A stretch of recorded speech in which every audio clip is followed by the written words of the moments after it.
finally, what is going on, Movie Meals? Finally, this video's been in the works for years. It was never in the works. I've been wanting to do it, though. And we're finally here. I don't know why I never just did it on my own. I guess I held out hope, and that eventually would happen. Yes, you read the title right.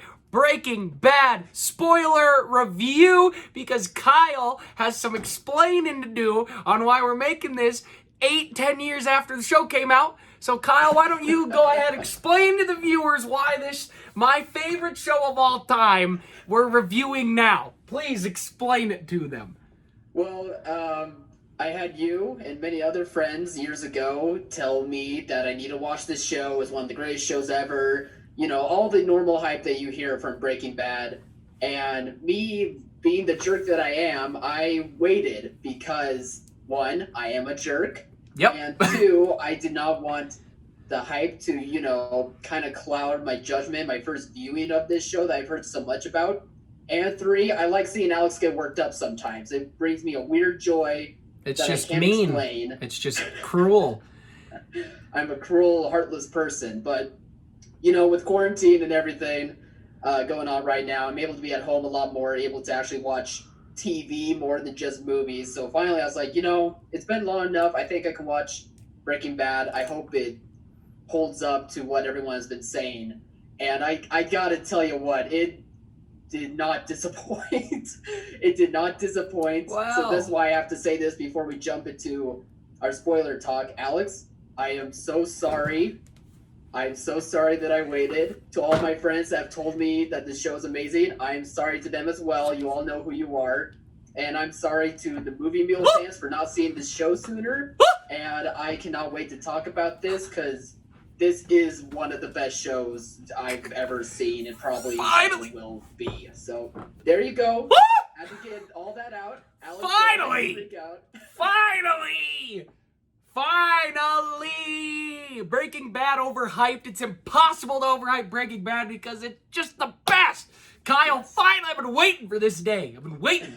I knew the moment I got into the show, and when he was being the jerk that he said he was being to me, when we were freshmen in college, I remember thinking, he is just doing that. He will not get overhyped. This show is right up, Kyle, your alley. And I was correct. Yep. So let's get into the review. Thank you for the apology. Hopefully you never doubt me again. Yep, let's get into it then, Kyle. Why don't you just go ahead and start? What did you we can do positives and negatives, I guess, but we can just talk what you love about the show. Give me your overall thoughts.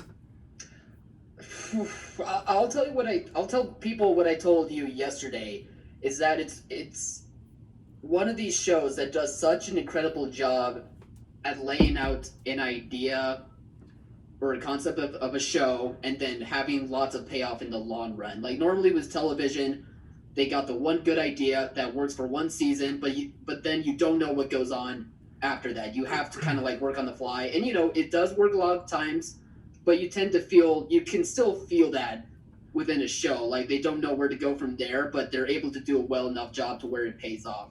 Whereas with Breaking Bad, I feel like this is one of the rare exceptions to the matter where the creator, Vince Gilligan, he and his team were able to come up with a concept, with an idea, but were able to just somehow, some way be able to piece by piece make their characters stand out in the long run, make certain arcs have payoffs in the long run, just be able to slowly intertwine the entire story together where it feels like it was one long idea that was meant to happen from the get-go. And I'm sure there was many cases to where they had to change stuff up and whatnot in the middle of the show or whatever, but it just never feels like that. It just feels like from start to finish, it knows what the show is about and knows what to do with its characters in the right moments and the right timing.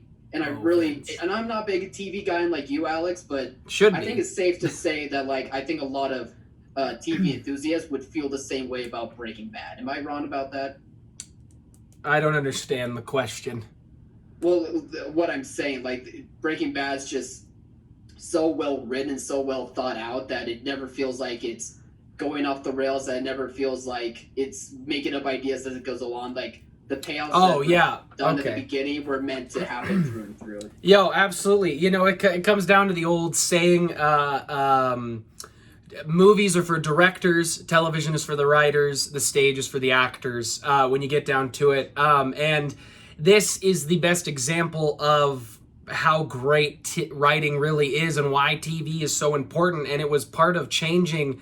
Breaking Bad is a big reason we have TV the way we have today with Netflix, Disney Plus, and these long serialized shows now. And Breaking Bad was one of the starts. Breaking Bad being on AMC, you're right, it never gets dull. I actually rewatched it a couple months ago at the start of quarantine. Part of the reason Kyle got into it because I just kept being like, man, I just love this show so much. And he's like, fine, all right, fine, I'll do it.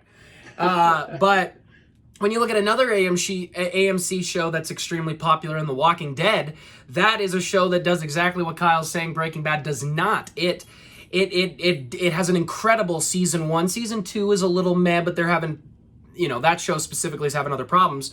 But then season 3 is excellent, but then they're kind of just doing the same thing. You're running out of material, and that never happens with Vince in Breaking Bad. And I know we talked about this yesterday, and I've had other people say this to me before as well, where they go, I just love season 1 and 2, and then the middle seasons are kind of okay, and then I just love the ending. And after many rewatches, I think I've seen the show 7 or 8 times now all the way through.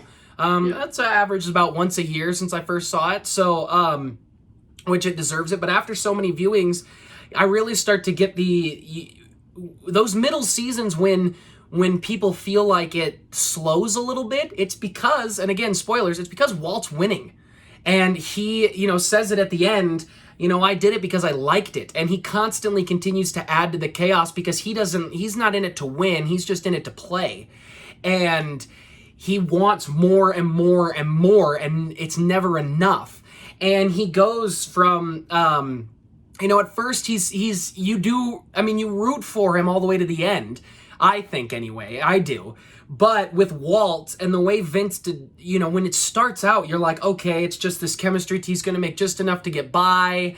And it's okay. Like it's, he's doing a bad thing, but it's okay. And then he just keeps spiraling. He starts killing people and it spirals and spirals and spirals, especially with the great conversation with Crazy 8 when he's got the dog collar around the bike collar around his neck, like those conversations with the plate and the sandwiches and dealing with his mortality. And he knows that if he crosses this, he will continue to cross it, which he does.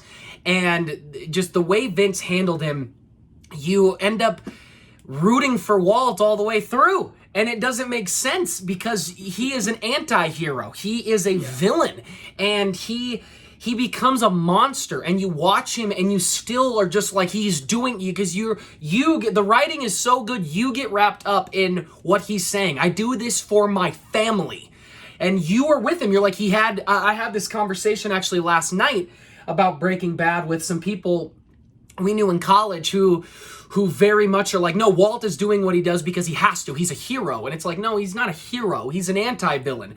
But the writing is so incredible that he continues to hurt people. He continues to kill people. I mean, watching Jane die is still just destroys you.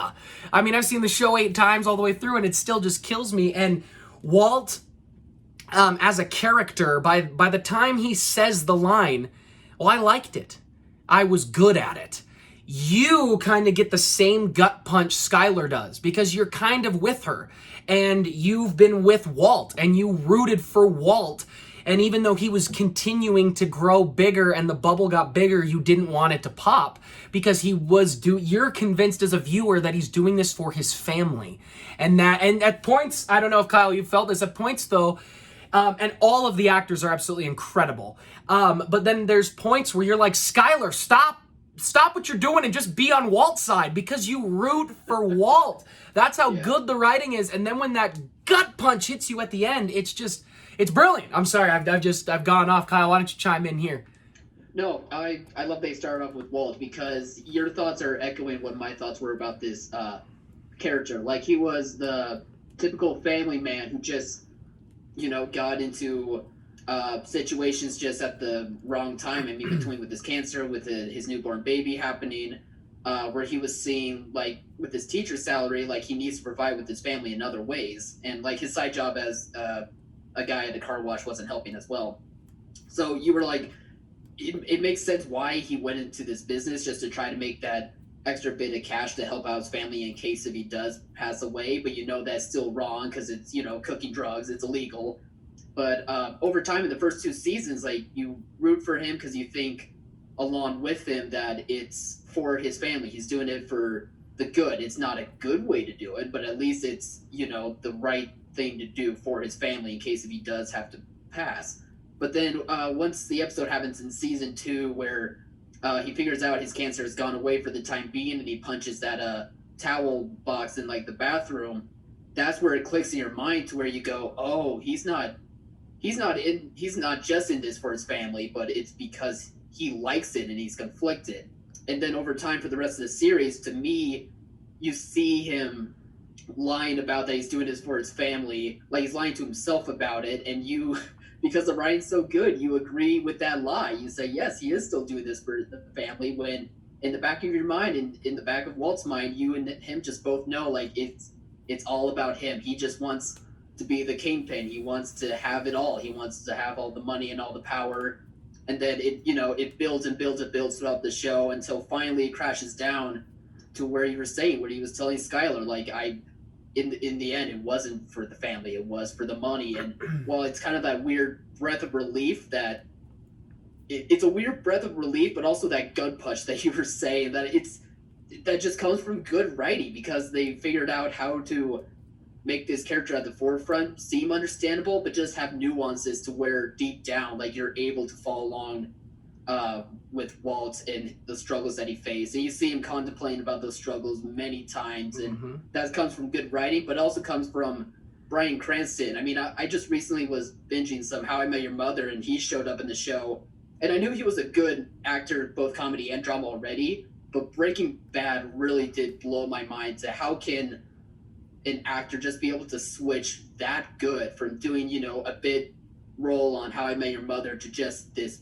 character that. And he was the funny guy on Malcolm in the Middle. That's where he got his big break, was Malcolm in the Middle. And I don't believe Vince thought he could do it. If I may, Kyle, too, I want to add, add the layer to Walt, too, of everything Kyle said, and then you throw in as well that he helped start a company that he then left for, that he thought was the best decision at the time for his family and for himself. And that company ends up being massive, and it shows you the stubbornness within him, that I'm not going to take your charity because I have to earn this. And it's just absolutely brilliant. I'm gonna ask you a question real quick here, and then we can talk about Jesse, because I do want to talk about Jesse, but I'm going to ask this question. What did you think of the Fly episode? Because it's the episode that gets the most hate of all of the episodes.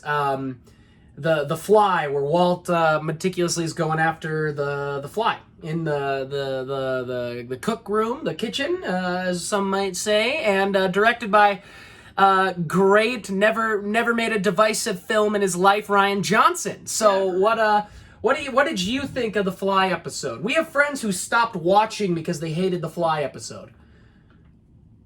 I don't get that. I don't get that at all, because it goes back to what I was saying about seeing Walt's inner dilemmas conflicting with each other, to where he knows he's doing it for himself, but he's doing it for his family. That episode really showcases that struggle that he has within himself, and all of the stuff that he did wrong, that he knows was wrong, but he thinks he's doing it for the right reasons, but really it's for himself. And then adding in the mix, like, we see Jesse and how he's reacting to what Walt is saying, how he's reacting to it, not like out loud, but just like through his facial expressions, through like the little glimpses of emotions that we get to see the turmoil that Jesse is going through himself. It's not an exciting episode, I guess. No, it is a slower one. What was that? It is a slower one. I'm agreeing. Yeah. Exactly. It's a slow burn, but it's one that I think it's a bit more important than people don't realize. I mean, it was funny enough, I was going through the episodes I loved throughout the show, and Rian Johnson was one of the directors I saw the most episodes I loved from him, but also Michelle McLaren. Studios, line up and get her. I've only seen her like doing like a lot of TV stuff, and maybe she just likes it. That's totally fine, but studios need to take a look at her. Yeah. Like, those two are just really good at what they do, and it shows through many episodes of Breaking Bad. Yeah. So I love the Fly episode. I don't really understand. It shows, I mean, it shows how he wants to dominate, that this one fly is enough to annoy him. He wants to be king. He wants to be in charge. And I guess we'll transition to the other brilliance is Jesse. I mean, everybody's brilliant, but it's their show. I mean, it's the two of them. Thank God they did not get him off the show after season 1, which was the original plan. That the reception was so good for him, and that he all the way through El Camino, which I have a review of that up on the channel, which I know a lot of people said, we don't need El Camino, blah, blah, blah, blah. El Camino was fantastic. I think it is a great addition to the Breaking Bad universe. And Jesse's story from where he goes is just a drug dealer who's making, meth with his chili powder, and, Walt approaches him and sucks him into this world, and he becomes a high-end cook. He becomes a killer. But he also he remains his innocence when Walt loses it. And even though you're continuing to root for Walt, you root for Jesse even more, because he actually does try. And the struggles of addiction that get put into that. Just alone the drug addiction and how he falls back on it, back and forth. I mean, he goes to rehab and all that. I mean, you root for Jesse. Don't go back to drugs. Don't go back to the life. Get out. You've got the money. Get out. That he's absolutely brilliant. I love these two. I love them together. You want to add anything to Jesse here? Yeah, Jesse's fantastic. Normally when it comes to... Jesse's character gets beat up a lot. Yes. He gets beat up so much. And normally... And he says the B word a lot. What was that? And he says the B word a lot. He does say the B word a lot. But it normally, at least for me, when it comes to television, if I see a character getting beaten up so many times, like, normally it can come across as shock factor and less on really diving into, like, a character. But with Jesse, that's the complete opposite. He gets beat up so many times, and part of it is shock factor, obviously, but I feel like a lot of it has to do with turning into the character that we see from the beginning of the show to El Camino, which is a good movie. I actually like that one a lot. It's great. No, Jesse, it was so smart for them to keep on Jesse as a character. Like, while we see Walt's turn into trying to become a Goliath in this industry, we see Jesse going from not a good dude to finding his humanity and trying to change his path, trying to get out, while also trying to please everyone at the same time and trying to become his own man. Like, it's a very conflicted role that Jesse was, but that I really started noticing it for Jesse in the episode Peekaboo. Like, I mean, I really enjoyed the character in season 1, but it was in season 2 with the episode of Peekaboo where he's taking care of that child while the deadbeat parents. Oh, that episode is. Whew! Yeah, it's a good one. That episode for me, that's when the switch flipped, where I was like, I'm going to love this character from start to finish, and he definitely did not disappoint. So props to them. Like, I'm really glad this character wasn't just beaten up so much because of shock value, but it was always important for the character. And Aaron Paul, the guy just did an incredible job. It seemed like he understood what this character was, even when it was supposed to be like a bid role, like you were saying, and it just changed into becoming such an iconic character, I feel like. And one of the things this show never does or handles really well is when they're in, not only Jesse, but when anyone is in danger, you feel like they're in danger. The show never has the feeling of plot armor, that they have to survive because they're our main characters. Or it doesn't obviously go to the extreme of Game of Thrones, where they gave us 80,000, main characters so you could start killing them off. But when they're in danger, it feels like they're in danger. And I think that it continues to live up to that through multiple viewings. I mean, the show is just brilliant. And everybody's storylines, I never get tired of. I never get bored of. Hank and Marie are excellent. I mean, those two are brilliant. Hank, especially through his storyline. There's just so much greatness. Skyler, Walt Jr. is incredible. I mean, everybody, all of the actors are so talented. I've always been excited when I've seen them other places because they all deserve to be A-list stars across the world. I think most people put them there in their talent. I hope they do anyway. I hope they get more and more work. The show is just insane. And Vince, it's interesting because Vince, when you really look at his writing credits, has done a lot of great, but he's just stuck in this universe, and there is a part of me that is really excited to see what he's going to do after Better Call Saul, which is a show I'm loving. It's a great spin-off show. Another great character in Breaking Bad is Saul Goodman, and the way he's used and the way Bob Odenkirk plays him is just absolutely brilliant. I mean, even the bit guys. I mean, Bill Burr's in the show, and he has a great bit part. They're all excellent, and the show is just, I mean, there's some just incredible lines. I mean, Kyle, take it. I'm speechless thinking about it. I'm glad you brought up Hank and Marie, because Hank, right from the get-go, was my favorite character and still was towards the end of the show. And Marie, he's great. At first, was going to be my least favorite character for sure. I was like, there's no way I'm going to She really grows on you. Yeah, somehow they were able to flip a switch. I think it was around season 3 or 4 where I was like, oh, I like her? When did that happen? I didn't even register that happened. Like, when did it happen? But somehow they're able to make these characters, whether you like them, whether you dislike them in the beginning, there's just ways and elements to where you can find a way to relate to them or latch onto them and feel good, bad, whatever the case may be. But they just feel like people. And the actors certainly, chew up into the script that they are given. They're easily able to give some standout performances, and that definitely helps, that's for sure. Better Call Saul, I can't wait to watch that show. That's going to be the next show for me, because Bob Odenkirk, when he gets introduced in the show, like, it just sparks like another element, like a breath of fresh air, to where, like, it's not just, it's not Walter White, it's not all the meth, it's not about, trying to get out, but then going back in, yada, yada, yada. It just brings another element to where it's much needed. Like, it's levity, it's a breath of fresh air. It helps with the story, but at the same time, like, Odenkirk just comes right in and lights up just every scene that he's in. I mean, he's just a talented actor in general, but just the way that character is handled and just is able to bring just such a different freshness to the show each and every time he appears. Like, it's just awesome. It's really cool to see a character like that. We've had this conversation too about what a first season can do. We've talked about it a lot with other shows. And obviously, a first season will usually not always be the best season of a great show or a very good show. But it's because, we haven't fallen in love. We're first meeting these people and these characters. But the great first seasons are ones that, and what Breaking Bad does, because I think Breaking Bad it's an excellent first season, because it introduces you to everybody and it starts you to get you to root for Walt, and it brings enough in where you're like, I'm very curious about everybody here. Even though I don't necessarily love Marie's character right now, I'm very like, it makes you want to watch. I mean, when I first watched, part of the reason I probably annoyed him and he didn't watch it all those years ago was I had Breaking Bad nights when I first got into the show, which was right after it had ended. I mean, I had maybe gotten into it.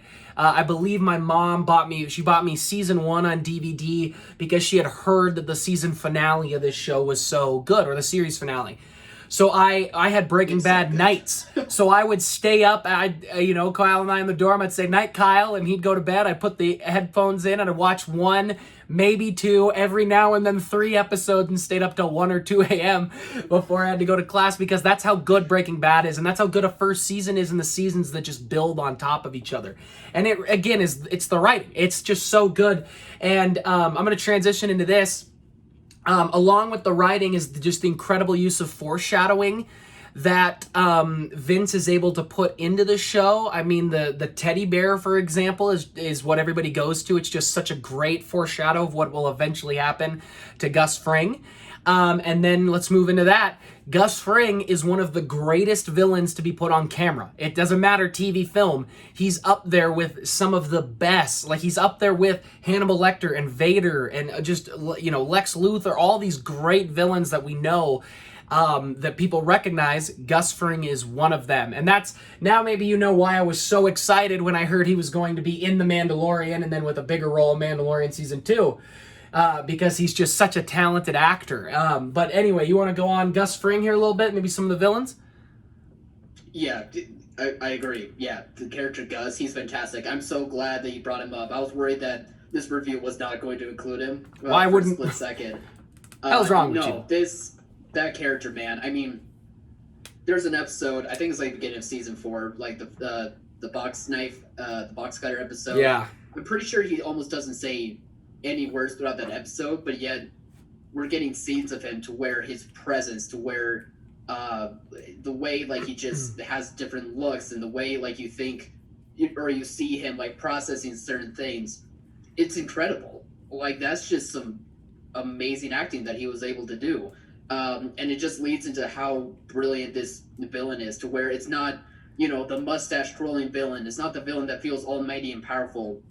It's a dude that is just so smart, so patient, so calculative that he doesn't have to bring this such big presence to any situation that he's in, but he brings in a presence to where you're threatened. It doesn't have to be big or grand. It just has to be enough to where people back off. And there was episodes where I feel that small presence where I'm like, I can't figure out what this guy's thinking, and I am terrified. And I'm not even, you know, it's not real life. I'm not in the show. Why do I feel nervous? Like before going to bed, what's going on? I'm not here? in Albuquerque. So, yeah, exactly. Like I'm nowhere near this guy. What's going on? But no, it's just such incredible acting that was able to make this character such a threat, and just made the show just even more incredible. What's great about him and the way he's written is he is so similar to Walt and yet polar opposite of Walt. Yeah. And he gets tricked. He believes Walt is this same version of him, a businessman. He is smart, he's calculating,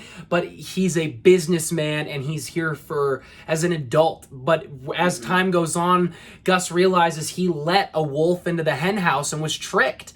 And that this guy is crazy and he's different than Walt. And one of the you know, if you're a fan of Breaking Bad, I'm gonna go a little off here, but if you're a fan of Breaking Bad, I know I'm gonna throw this word out, but they have such a great, not a cat and mouse, but the way they have a juxtaposition to each other with Walt and Gus is very similar to the anime in Death Note, where they are like that, where one wants to showboat, one wants to rule, while the other is trying to be more calculative and just do his thing.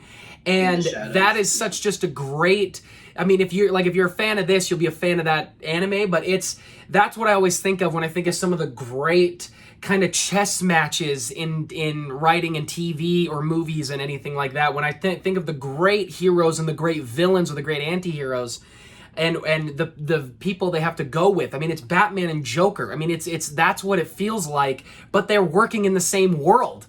Like they're both villains, and that's what makes it. It's a twist on the hero to villain aspect, and it's just so incredible. Vince is going to go down as one of the all-time greatest writers in history. I mean, he just is. He's just brilliant, and he's got so much more to do. I can't wait to see more. Is there anything else you want to go off topic here, or just about Breaking Bad, Kyle? Two things. One, I love that you're talking about the juxtaposition between Gus and Walt, because while Gus is like kind of playing in the shadows, but he's just so threatening behind the shadows anyway that you just feel that looming threat and presence. While Walt wants the same end game as what Gus has, but he also wants people to know about it. Like he wants no one above him. He wants to be the king. Exactly. Like he wants to be the king, and he wants people to know it. But like he hears people talking about, have you heard of Heisenberg? Have you heard of what he's done? Who could this guy be? And maybe it's this guy or this guy. While Walt's steaming, like you see him steaming at times to where he's like, this is ridiculous. People should know it's me. While Gus is the exact opposite. And it was just such a clever cat and mouse juxtaposition that I loved. And my second thing was, I have a question for you. I've heard so many times about this debate that like Skylar is like a villain in the story, that she's not a villain in the story. I thought it was heading that way, like at about season 2 or 3, to where she was going to become like a really terrible person or like a villain of some kind, but it turned out to be the opposite for me, to where I think Walt is like an anti-hero villain or a complete villain, whatever you want to call it, and she was not. Like, what do you think about that? Before I answer your question, off of your first point, that what you were saying is summed up just in the line at the towards the end of the show when he tosses the bag of meth at his competitor and says, "Say my name." Yeah. You're Heisenberg, and he says, you're right. But we're not gonna say it here in Movie Meals, but no, G-rated. Yeah. But to answer your question, I don't view Skylar as a hero or a villain in the show. To me, she is more of the straight man that you need because she is trying to do what is best for her family while also dealing with the fact that she loves her husband. And so I don't necessarily, every time I've watched, I don't necessarily go she's a villain or she's a hero or an anti-hero. She's probably somewhere in the middle because she is against it. There are many times where you as a viewer are going, Skylar, knock it off. He's good at cooking meth. Just let him cook it. Like you get frustrated with her, but it's important to the show and it's important in the writing because that's not, and I get it. I know most people would say, if you're watching with most people, they'll go, well, if I was in Skylar's position, I'd just let him do it. Look at all the money. They're being ridiculous. Most people, if they found out that their husband was cooking meth, would not necessarily want, they'd have a very similar, journey that Skylar goes on. And, I mean, you root for her, you hate her, and you constantly go back and forth, which is why her character to me is the straight man. I know it's weird to say, but she keeps things grounded, and it's perfect. And there are moments I absolutely hate her, and then by the end I hate Walt because then Skylar's left in this small house with her daughter and her son alone, and because Walt left him and failed at what he was trying to do. Which obviously brings up one of the best lines in the show. I liked it. I was good at it. And so that's the great thing about Skylar to me, to answer your question. No, and I echo exactly what you're saying. I don't have any other thoughts to add on to that. So yeah, I'm with you. Just great. Anything else, or should we just wrap this up here, Kyle? Just want a quick shout out for Jonathan Banks. The character Mike is awesome. Like, I grew to love him. Yeah. Woo! How could we not almost forget Mike? Oh my gosh. Mike is awesome. Mike is great. And the actor is fantastic. And it's just a great, and it's just all the characters. The small Jane is in the show for like 6 episodes or something like that. And she's excellent. The writing is so good in this show. If you have not seen Breaking Bad, it is my number 1 show of all time. I think it is the best show from top to bottom. I never get bored with a rewatch, obviously. I never get tired of it. I think it's a timeless story, which is weird to say. Breaking Bad, a tale as old as time. Yes! I love when Kyle and I are on the same wavelength with jokes.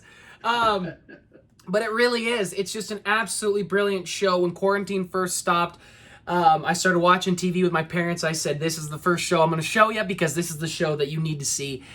They loved it. I'm so glad Kyle finally showed up to the party. Been 7 years I've been waiting for this guy to show up at the Breaking Bad party. It is my favorite show of all time. I mean, it is up there. It's just brilliant. If you have not seen it, go check it out. Any final words you want to say about Breaking Bad? Don't be an idiot like me. Watch this show. That should be a slogan. Whether you think you're afraid of like being too hyped up, if you think like it's not your cup of tea, give it a shot. I promise you, like, you'll be just like me and you'll be sucked in within, I don't know, the first episode 2, 3 probably. Like, that's not bad. Like that should easily hook you in. Like it'll probably hook you in right away, even before that. I think for TV, that's what you should do. I think a 3 to 5 episode buffer is good enough to decide if you like it enough to continue going. Yeah. That's my standard with television, and I think you'll get that with Breaking Bad. Sorry, continue. No, I was just gonna say, like, even like that's my guess, but odds are it'll be the pilot. Like, you're hooked. Like, the show is brilliant. The writing is brilliant. I'm not a TV guy by any means, but this makes me want to watch more TV. And I'll have time to do it now, so hopefully I can be able to get on a bunch of other shows. But again, I'm sorry to Movie Meals. I'm sorry to all of my friends, and I'm especially sorry to Alex. for not doing this much sooner. Thank you. But I'm here now. I'm here to talk Breaking Bad. I can go on and on because this show is fantastic. I understand now. I get it. Here's a question for you. Vince Gilligan. Here's a question for you. Okay. Real quick before we end. Do you think now seeing it, you would have been overhyped, or do you kind of kick yourself thinking, no, this show is that good that I could not have gotten overhyped back then? Do you kind of kick yourself a little bit? I think I mentioned this to you once or twice. I did kick myself a little bit in certain moments where I was like, I don't know. I hope I wouldn't have been overhyped by then, but I think, judging by how many times I was thinking I'm kicking myself right now, I think I would have been all right. Think of all the convos we could have had in our freshman dorm 7 years ago. Could have been up all night talking. We could have been watching it together. But nope. But here we are now. Better late than never. Guys, what do you think of Breaking Bad? Have you seen the show? Have you not? I don't know why you watch spoiler review if you haven't, but go watch it. Also, Kyle and I started a new podcast called The Get Back Guys. It's all about sports. We did? We did! 2 episodes are up. We air 11 a.m. on Saturdays, once a week. Big, long podcast. Essays about everything art. My brother Nick is part of it, as well as a smattering of others that we bring in for personalities. But started a new show. Go check that out. Link will be in the description. You can find it on Spotify and Apple Podcasts, as well as YouTube. As always, thanks for watching, Mom. Guys, like, subscribe, share. Thanks for watching. See you guys.